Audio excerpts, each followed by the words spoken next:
I recently finished Halo Reach from the Master Chief Collection and thought I'd do a quick review, give you my basic feelings towards this game, and my basic feelings are it's a pretty good FPS game.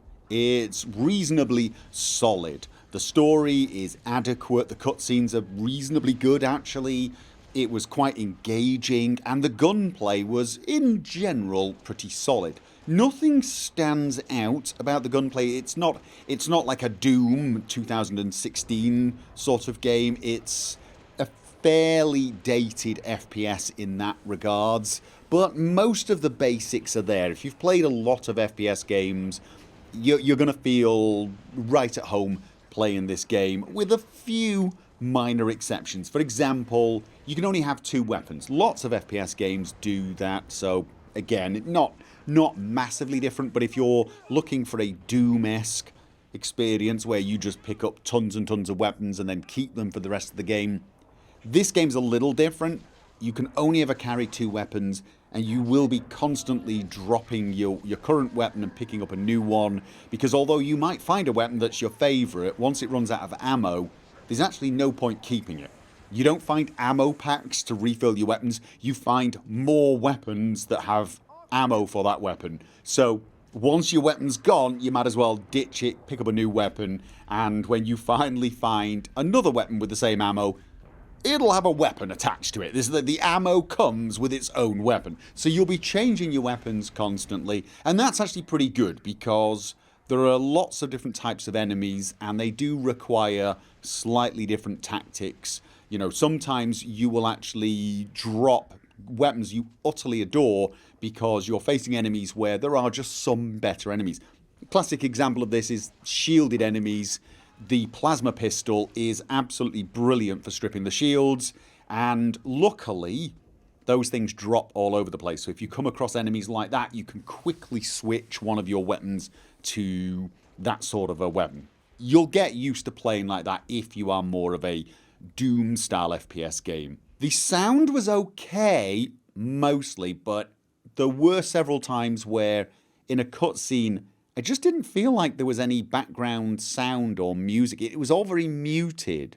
So you could hear the voices quite clearly, but it was a little strangely muted. But it didn't ruin the experience for me. The only major complaint I would have about the game is, at the higher difficulties anyway, it's a little too easy to get one-shotted by things like grenades or AoE weapons. You know, you'd be fighting for 20 minutes, killing things, having a great time, and then suddenly, out of nowhere, you might not even see it coming, something would hit the wall next to you and boom, you're dead. You're dead instantly, and you have to replay that entire 20 minutes because it does use a sort of checkpoint save system.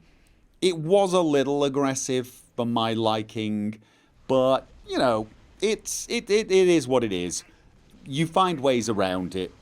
It's just, like I said, it's a little frustrating to be just knocked out by something that you just didn't see coming.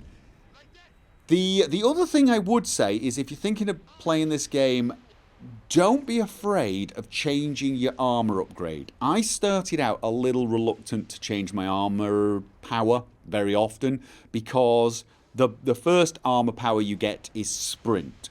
And I'm so used to sprinting in an FPS game that I found it very difficult to drop that and pick up a different armor power. But when you do, you can't sprint, and I find that really strange. The lack of mobility kind of freaks me out, but it does help if you sort of gauge the situation, look at what you're facing, and quickly change armor powers on occasion. There was one mission I was really getting annoyed by.